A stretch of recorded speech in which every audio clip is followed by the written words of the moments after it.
Hi, welcome back. This is Wan Lin. Today, I want to share with you some pretty insightful information about the spiritual and energetic causes for different problems that show up in people's houses.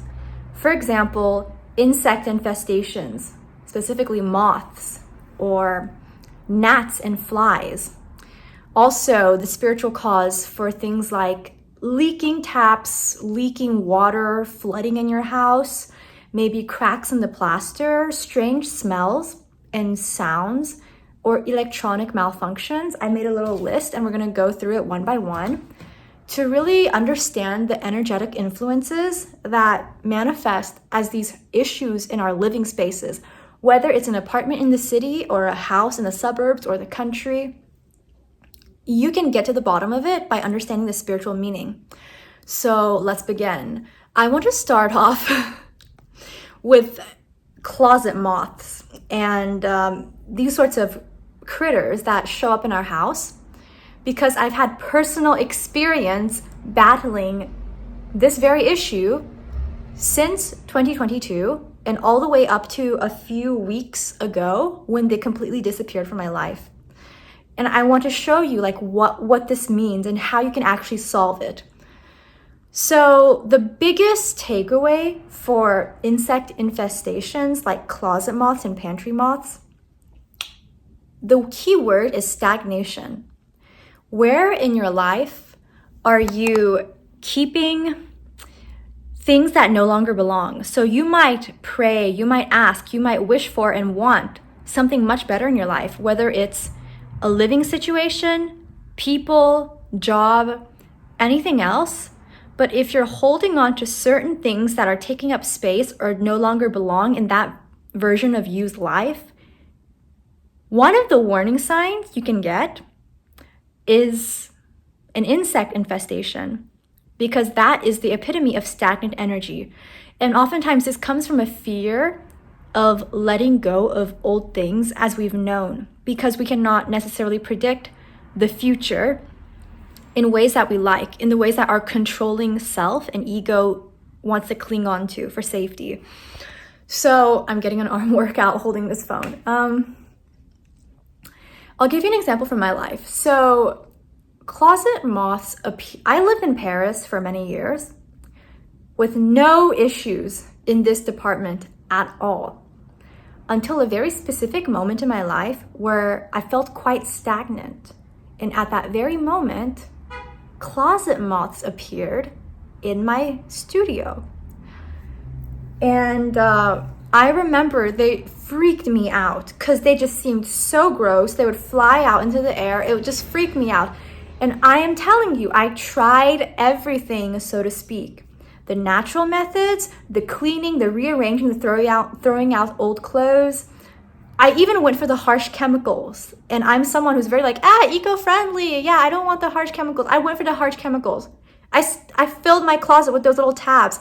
And still, there they were. They would not go away. And then afterwards, I experienced the house leak, flooding from the upstairs neighbors, cracked plaster, so many things. That was before my spiritual awakening, by the way. And then afterwards, I moved countries. I thought it was safe, but then the moths appeared again. And I was so devastated because I thought I had started a new chapter in my life, which I did, but something still stuck with me from that old version of me. And in addition, I truly love, respect, and am bonded with the building where I'm currently living. And I would be devastated if I brought something nefarious along with me and I left it that way. That is absolutely not what I want. So until a few weeks ago, I actually solved this issue by praying a lot. I called upon my higher self, my guardian angels, even my freaking ancestors, trying to get all the help I could get because I really wanted to get rid of these darn closet moths once and for all. And within 24 hours of me praying to get rid of them, I go to clean my shelves. Lo and behold, I find a pair of merino pajamas from House of Brewer that I hadn't used for several months since last winter. And as I open the pair of pajama shorts, I discovered the New York City, the Manhattan of closet moths. It had the Closet Moth Housing Development Board. It had the Closet Moth Library. It had the Closet Moth YMCA. It had the Closet Moth Playground and suburbs. It was Closet Moth Central. So this is to highlight that sometimes when you do use energy work and spirituality, like when you've tried the cleaning and all that, like a physical effort, and you resort to prayer or energy work, calling upon divine intervention, let's say, it might not come the way you expect. So you can pray very hard or try to do a spell, whatever, and it won't necessarily make the issue just disappear. It can cause you to find circumstances where you have the tools to make that disappear. See the difference? So that's what happened with me. And ever since I threw out those old pajamas, I cleaned my shelving and closet. And ever since, I have not had any moth issues. And I feel the energy of my house changed now. Whereas in the past, I would have this constant low-level background anxiety about potentially seeing anything fly out in the air, which I found to be so repulsive. But now, it's like I'm in a different reality, and I can feel it. So this is the key word with insect infestations. It is mainly stagnation. This is especially true with moths, whether it's in the pantry or in the closet. Now, when it comes to flies and gnats, I've also seen this happen in a home. And I know that, first of all, flies, it's a bit more intense or dark, I would say, though everything is relative. But I would say something like a gnat infestation, that shows dark energy. So it could be some lower entities have infiltrated the living space, and that's when black flies and swarms of gnats on the level of an infestation would appear. So I'm not necessarily saying, by the way, as you listen to this video, use your common sense, okay? If you see a spider in your house in the English countryside and it makes you go, I can't go to sleep, that's not necessarily a big, horrible catastrophe because, like, use your common sense. You're living in the woods. If you have an attic apartment and it's freaking December and it's drafty and you're living in Europe, Northern Europe, don't think that the draft is some entity out to get you. Just use your common sense as I'm describing this, okay? You on a deep, deep level know intuitively whether what you're experiencing or what you've experienced is some sort of energetic disturbance sending you a message, or if it's just the natural coming and going, the change of the seasons, and a byproduct of where you live naturally, okay? So keep that in mind.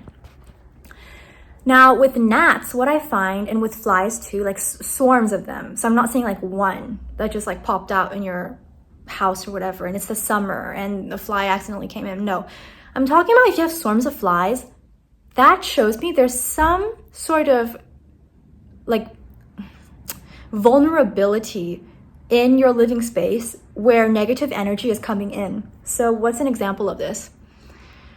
For a lot of us, we have not moved into brand new buildings or houses or apartments. And we don't all necessarily know what has gone down in those spaces before we moved in. So if you're not aware of energy work, if you're not aware of who lived in the spaces before you might very well think that these gnats, these flies are a coincidence, and while in reality, there's some sort of, dare I say, portal or a little back door for lower entities to come in through any sort of vulnerability in the space. So how are these vulnerabilities formed? So I can actually read the energy of houses, buildings, and spaces. And you can do this quite easily because any object, how big or small in existence that is man-made, is a collective form of human energy. A collective of thoughts, beliefs, emotions, all sorts of feelings condensed into reality. From the architect, from the manufacturer, from the designer, from the builders. So buildings, from the people who own them, who designed them, who built them, all have their own soul, so to speak. Not like a human, not like an animal, but a soul on the level of an egregore of energy. So in this way, I can read the energy and the personalities of buildings. And what I've come to realize is that sometimes when a very negative event or positive event takes place in a living space, that energetic frequency, that signature, gets sort of stamped in that space. Because I will say that events that take place in our life, they affect the past and the future, not only the present. So in this sense, certain events like a family having a shouting match, a very sad child who doesn't feel understood, appreciated, or supported, yelling in the home, screaming and arguing between a couple, all of that, it doesn't just vanish when they move out. It has an energetic impact on the space. And if it's not naturally healed, whether it's through sunlight, through corresponding positive emotions that take place there, or music, or even like pleasant smells, or if it's not healed through some sort of harmonious energy, that void stays there. And this is why certain parts of certain buildings can feel very, very creepy. Maybe there was a very sick and depressed person living in one corner, or someone was confined or hidden away in a certain room. That place in the entire building remembers that feeling. And that energetic frequency becomes an invitation for certain lower astral entities, even demons and energetic parasites, to come in because they have that same frequency that feed off sadness, resentment, anger, mistrust, fear, all of those negative emotions. And how you actually heal this, you can heal through sound, playing sound bowls or music, especially spiritual music. One song that I really like to play on my speaker when I want to do an energetic cleanse of my house is Michael Rowed the Boat Ashore. It's so pretty and it's kind of hypnotic, so it feels like a mantra. It goes, Michael rowed the boat ashore, hallelujah. And that's a song honoring and calling upon Archangel Michael, who is one of the greatest protectors and defenders that we can call upon. And that will cleanse the space. Sound is very effective. Clapping your hands, ringing bells, even snapping your fingers. I like to do that as a little energetic cleanse before I come back into my house. Other things, saging, burning a fireplace or candles, because fire is very cleansing, so is light. And also just imprinting any sort of harmonious energies to counterbalance all the negativity that has happened. So this could be through prayer. Also, if there's some negative energy in the house, one very good ritual to do before you even move in, or if you're trying to heal your own home, is to do an apology and reconciliation ritual with the building. This is not the video about how to do that. I will film a video about this later. But actually building a relationship and communication and energy exchange and gratitude with the building you're living in can be such a game changer. And later on, I'll share more about that. So yeah, with gnats and flies and all these sorts of critters, it's generally a sign of negative entities or parasites that somewhere have an access to your living space. Yeah. So for example, if flowers wilt very fast in your home, if food goes bad, if you have a fruit bowl and it goes bad very quickly, those are all signs. Other forms of protection are holy water, salt, the classics. I also like, what is it? I can't remember off the top of my head.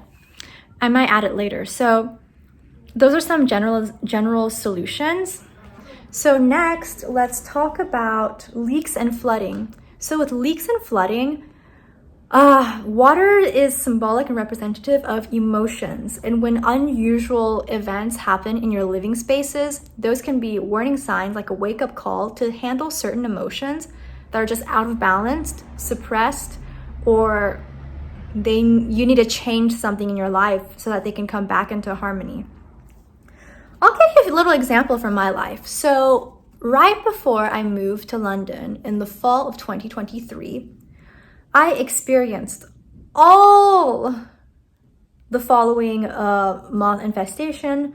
My upstairs neighbor flooded my house on my freaking birthday, which I will tell you, some things in life, they are blessings in disguise, and that was absolutely one of them. It was, looking back, it felt at the moment like one of the most disastrous birthdays of my life, but it all worked out in the end. It was signs from God.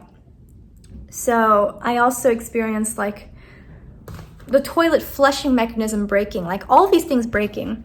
So when things break around your house, generally speaking, when objects break, that can show some sort of negative energy that has been sort of absorbed by the object that broke. This is why when you have bracelets that break, it can be considered good luck. If you have something if you drop something, if you trip, that could be some negative energy that was trying to get to you but couldn't. So it's actually a good thing, all right? Which brings me to the expression. Some people think in Western culture that spilling salt is really bad luck, but it's not. I will tell you why. Because when you spill salt, this happened to me I think 2 days ago when I was trying to add some salt to my soup, and the grinder head accidentally dropped off, so a lot more salt came out than I expected and fell into my soup. But the reason it's a good thing, not a bad thing, is because salt is intended to absorb negative energy. It sucks out a lot of the stagnation from old jewelry, even the perimeters of your house or your doorway. If you sprinkle it, it sort of sucks out these negative energies.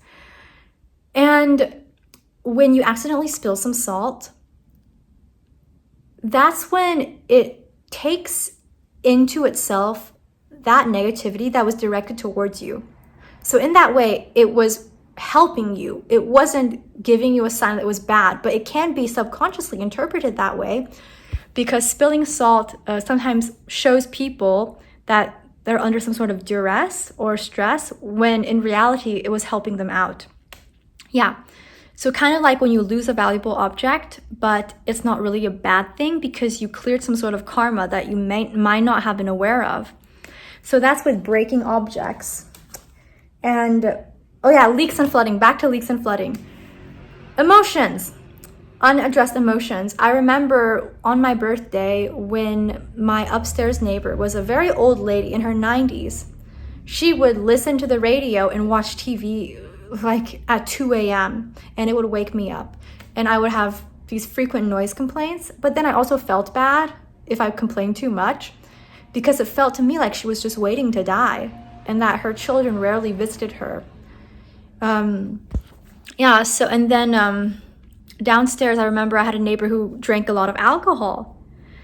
Like a very typical French man, in his attitude and his appearance and the way he spoke and carried himself. But sometimes he was a bit heavy on the alcohol, from what I could tell. And all of that is an excess of yin energy. So yin energy is the feminine side of energy, which spans both good and bad across the spectrum, just like its counterpart, the yang energy. masculine energies, creative energies. Though yin energies is also creative, but receptive, cooling, and in its shadow aspect can symbolize depression, stagnation, even death and dying, like entropy. So if you're experiencing an unusual flood or issues with water in your house, leaky taps, some sort of flooding, it may very well be a sign that you need an emotional cleanse, like an emotional reset. Because at the time I experienced the flooding of my apartment from upstairs, I remember just water, brown water, dripping down onto my table, down the walls. I remember at that time I was in such an emotionally turbulent state because I remember I was in a very toxic relationship dynamic. I felt uncertain about my future as an artist and my place in the world where I would live. Like, I was thinking to myself, am I going to live in a shoebox apartment in Paris for the rest of my life? Like, what? How am I going to, like, make money or become a successful artist? All of those things were going on in the background of my mind, and it showed up as this big flood that mirrored my emotional state. So really take care of that. Understand that no one is coming to save you. And that is one of the most empowering things that I experienced. I remember maybe a week before I moved to London, I remember going to the Aumônerie des Beaux-Arts, which is this Catholic affiliated, but you don't have to be Catholic to attend these meetings. They're meetings held by the diocese in the Saint-Germain-des-Prés church, which is so beautiful. And it has young artists read the Bible, and with the priest, we would talk about what's going on in our lives and our art careers. So I attended from the recommendation of one of my friends from art school. I remember the last meeting I was in telling the priest there that I would move to London and then just marry a really, really rich guy and then be set for the rest of my life and be happy. And then he actually burst out laughing. Yeah, because, and at the moment, I was looking at him like, what do you know, Mr. Catholic dude? I can just manifest anything I want. I believe in myself, which is true, but there's a difference.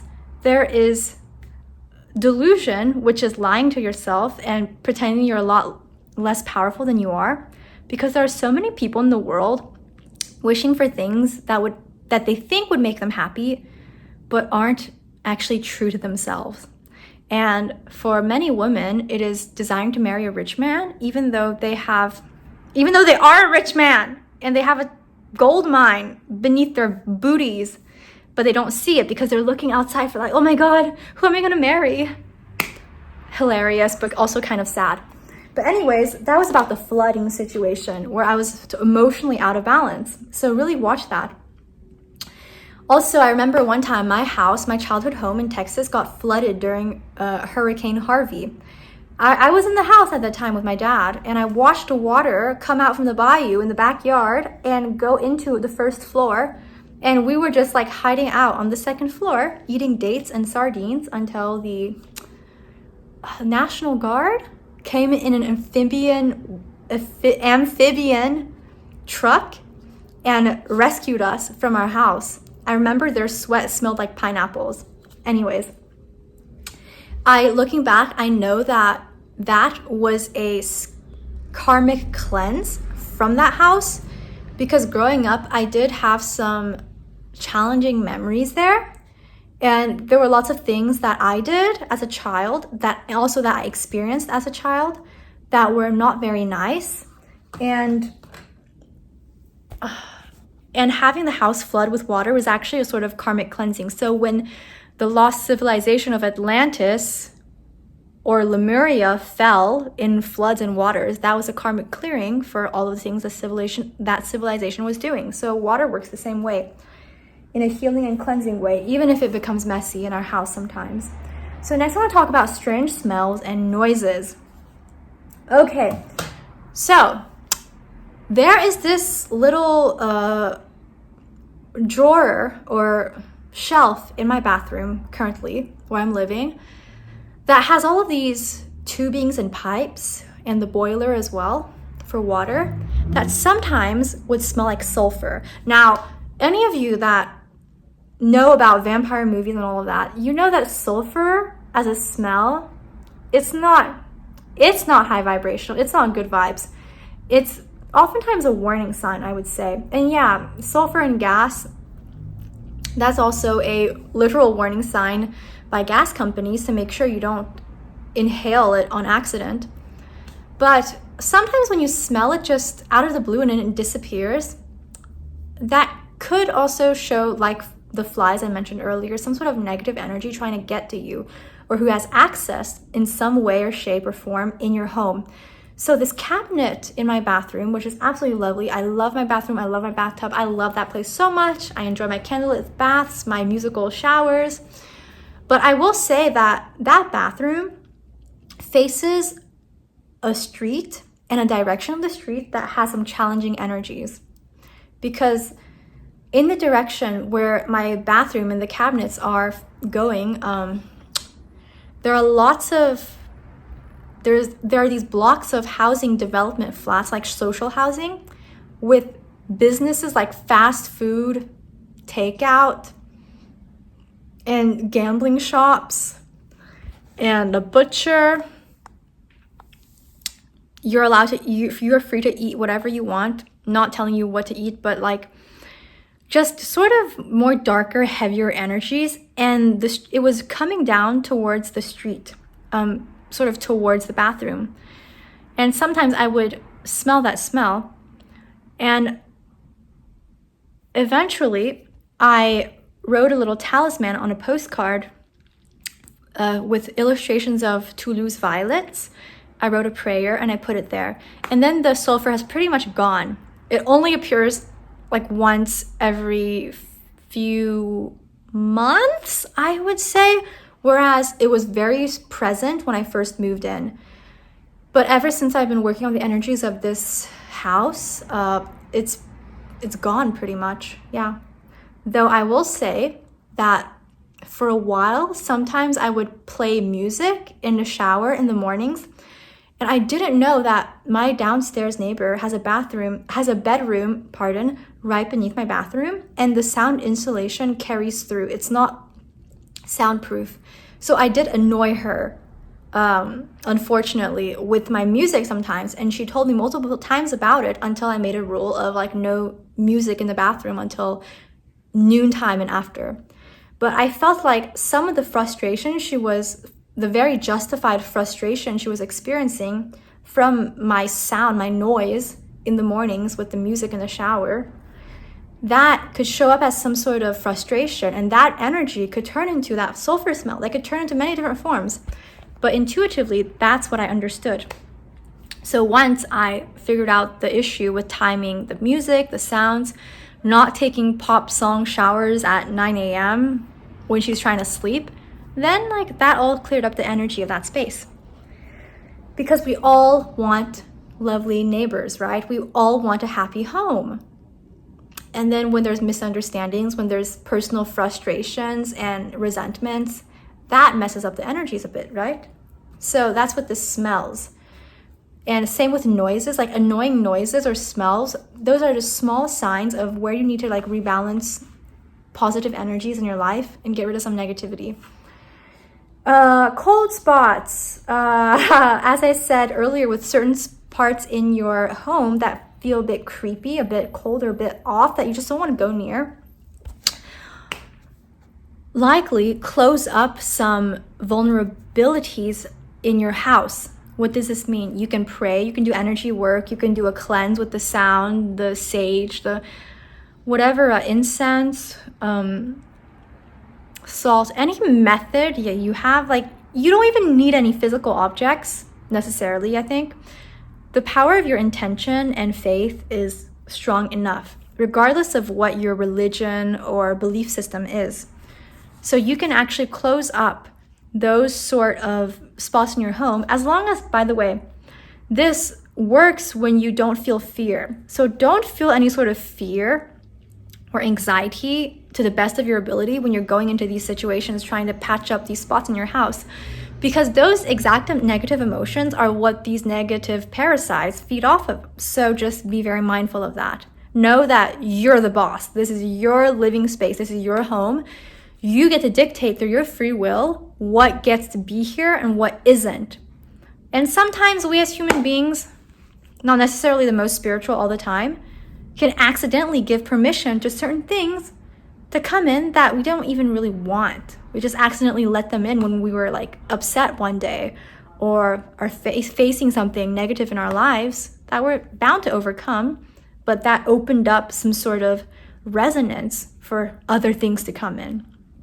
Now, electronic malfunctions. After my spiritual awakening last year, I started experiencing lights acting a bit funny around me. And that I realized is kind of like your electromagnetic field changing rapidly.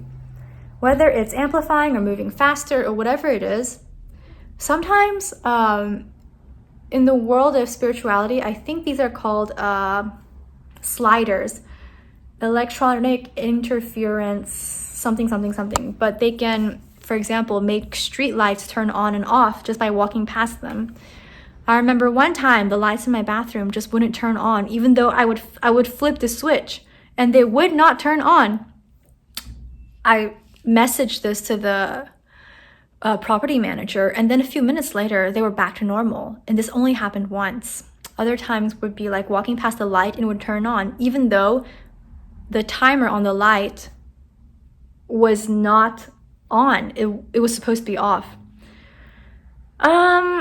Or even just a motion sensing light in the hallway coming on and off when I am not there. Very strong signs of some sort of spiritual activity that is non-visible to you.